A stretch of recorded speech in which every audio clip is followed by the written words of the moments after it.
안녕하세요. 보드게임 좋아하시는 분들이라면 아마 이 박스아트, 테라 미스티카 한 번쯤은 들어보셨을 거예요.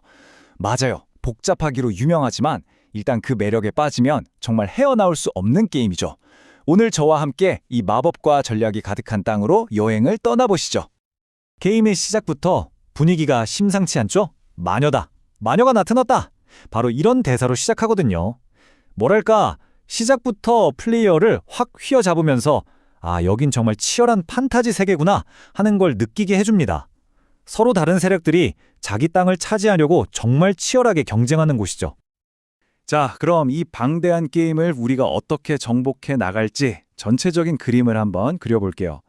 우선 테라 미스티카는 어떤 세상인지 알아보고 그 다음엔 여러분이 어떤 세력을 맡고 어떤 땅에서 시작하는지, 그리고 제일 중요한 거죠. 어떻게 땅을 바꾸고 건물을 짓는지, 여기에 권능이라는 좀 독특한 시스템이 있는데 그것도 살펴볼 거고요. 마지막으로 그래서 어떻게 이기는데 하는 점수 계산법까지 차근차근 짚어드리겠습니다. 네, 첫 번째 순서입니다. 테라 미스티카의 세계. 과연 어떤 곳일까요? 한마디로 수많은 세력들이 서로 아웅다웅하며 공존하고 또 경쟁하는 그런 땅이라고 보시면 됩니다.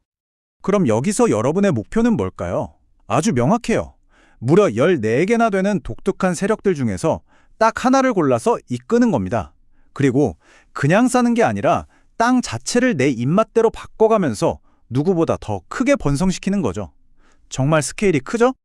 자, 여기서 이 게임의 가장 중요한 정말 알파이자 오메가인 개념이 나옵니다. 바로 거점 지형이에요.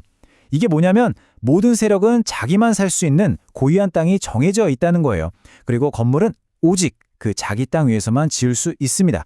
바로 이 규칙 때문에 모든 고민과 전략이 시작되는 겁니다. 내 땅이 아닌데 어떡하지? 하는 거죠. 그럼 두 번째 파트로 넘어가서 여러분이 고를 세력과 그들의 땅에 대해 좀 더 자세히 알아볼게요. 어떤 세력을 고르느냐에 따라서 게임판 위에서 여러분의 운명이 완전히 달라지거든요. 테라 미스티카의 세계에는 총 7종류의 땅이 있어요. 지금 보시는 것처럼 평화로운 들판도 있고 질퍽한 늪, 숲, 산, 황무지, 사막, 호수까지 정말 다양하죠. 중요한 건 여러분이 이끌 세력은 이 중에서 딱 한 종류의 땅하고만 짝이 지어져 있다는 겁니다. 그곳이 바로 그들의 고향인 셈이죠. 예를 들어 볼까요? 자, 여기 인어족을 한번 보세요. 딱 봐도 물에서 살 것 같죠? 맞습니다. 이 친구들은 오직 호수 지형에만 자기 집을 지을 수 있어요. 다른 땅들은 그냥 그림의 떡인 거죠. 그저 지나가야 할 장애물일 뿐이에요. 그럼 반대 경우도 볼까요? 이 우직해 보이는 난쟁이들은 어떨까요? 이들은 산의 지배자입니다. 다른 종족한테는 그냥 척박하고 쓸모없는 돌산이 이들에게는 최고의 명당인 셈이죠. 이처럼 내 세력은 이 땅에서만 산다. 이게 바로 테라 미스티카의 절대적인 바꿀 수 없는 규칙입니다. 자, 이제부터가 진짜입니다. 게임의 심장, 핵심 메커니즘으로 들어가 볼게요. 내 땅이 아니면 못 짓는다면서 그럼 어떻게 영토를 넓히지? 하는 궁금증이 생기셨을 텐데 바로 그 해답인 지형 변형과 건설에 대해 알아보겠습니다. 핵심 플레이 방식은요, 생각보다 간단해요. 딱 3단계로 요약됩니다. 1단계, 삽을 구한다. 2단계, 그 삽으로 땅을 판다. 즉, 땅을 바꾼다. 3단계, 내 땅이 된 곳에 집을 짓는다. 어때요? 간단하죠? 게임 내내 이 세 가지를 계속 반복하면서 영토를 넓혀 나가는 거예요. 자, 그럼 1단계부터 볼까요? 삽 구하기입니다. 땅을 바꾸려면 당연히 도구가 필요하겠죠. 그게 바로 삽인데 이 삽은 공짜가 아니에요. 우리 일꾼들을 써서 교환해 와야 합니다. 지금 여기 보시면 일꾼 몇 명당 삽 하나 이런 식으로 교환 비율이 정해져 있죠. 게임을 하면서 이 비율을 점점 더 좋게 만들수록, 그러니까 더 적은 일꾼으로 삽을 가져올수록 훨씬 효율적으로 땅을 넓힐 수 있게 되는 거죠. 이제 삽을 구했으니 2단계, 땅을 바꿔야죠. 이걸 지형 변형이라고 부릅니다.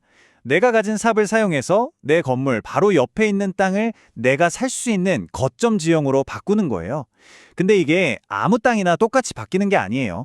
여기 보이는 변형 원이라는 게 있는데요.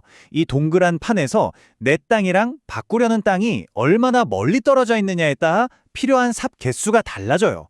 예를 들어 숲을 들판으로 바꾸는 건 쉬운데 사막을 호수로 바꾸려면 삽이 엄청나게 많이 필요한 거죠.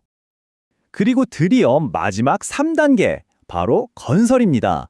그렇게 힘들게 내 땅으로 만들었으니까 이제 건물을 지어야죠. 일꾼 하나랑 동전 2개를 내면 기본 건물인 주택을 딱 지을 수 있습니다.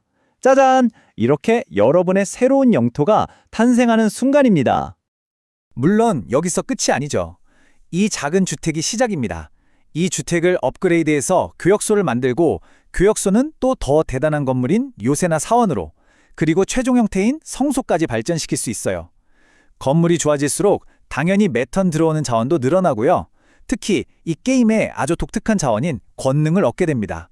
이 권능이 뭔지는 바로 다음 파트에서 알려드릴게요. 네, 방금 말씀드렸던 권능에 대해 알아볼 시간입니다. 테라미스티카를 다른 게임과 다르게 만들어주는 아주 독특한 시스템인데요. 이 권능으로 어떤 강력한 일들을 할 수 있는지 한번 살펴보시죠. 이 권능 시스템이 진짜 재밌어요. 마치 3개의 그릇을 가진 댐 같다고 생각하시면 쉬워요. 권능을 얻을 때는 1번 그릇에 있던 걸 2번으로, 2번에 있던 걸 3번으로 이렇게 한 칸씩 옮겨서 에너지를 충전하는 거예요. 그리고 마침내 권능을 쓸 때는 3번 그릇에 가득 찬 에너지를 1번 그릇으로 확 되돌려 보내면서 그 힘을 사용하는 겁니다. 모았다가 한 번에 쓰는 느낌이죠. 그럼 이 강력한 힘으로 도대체 뭘 할 수 있을까요? 정말 유용한 것들이 많습니다. 예를 들면 강 때문에 막혀있던 길에 다리를 순식간에 놓아서 영토를 연결할 수도 있고요. 나중에 정말 중요해지는 성직자를 바로 데려오는 등 일반적인 방법으로는 하기 힘든 특별한 행동들을 할 수 있게 해줍니다. 그리고 제가 생각하기에 가장 중요한 기능 중 하나인데요. 바로 이 권능을 써서 삽을 즉시 만들어낼 수 있다는 거예요. 일꾼이 모자라도 권능만 있으면 땅을 바꿀 수 있는 거죠. 결국 이 독특한 권능 시스템도 결국엔 게임의 핵심, 영토 확장을 돕기 위해 존재하는 아주 중요한 장치라고 할 수 있습니다. 자, 이제 거의 다 왔습니다. 마지막 파트예요. 우리가 이렇게 열심히 땅 파고 집 짓고 업그레이드하고 다 뭐 때문이겠어요? 바로 이기기 위해서죠. 그럼 어떻게 해야 이 게임에서 승리할 수 있는지 그 방법을 알아보겠습니다. 게임이 끝났을 때 점수를 얻는 방법은 크게 3가지로 나눌 수 있어요. 첫째는 4대 원소 신앙 트랙에서 얼마나 높은 순위를 차지했는지, 둘째, 내 건물들을 얼마나 크고 넓게 연결했는지, 그리고 마지막으로 쓰고 남은 자잘한 자원들을 점수로 바꾸는 방법이 있습니다. 첫 번째 신행 트랙부터 볼 때요. 불, 물, 흙, 공기 이렇게 4가지가 있는데요. 얘네들이 참 중요해요. 왜냐면 2가지 이득을 주거든요. 게임하는 동안에는 이 트랙을 올릴 때마다 권능 같은 아주 쏠쏠한 보너스를 주고요. 게임이 딱 끝났을 때는 각 트랙에서 내가 몇 등인지에 따라서 어마어마한 점수를 줍니다.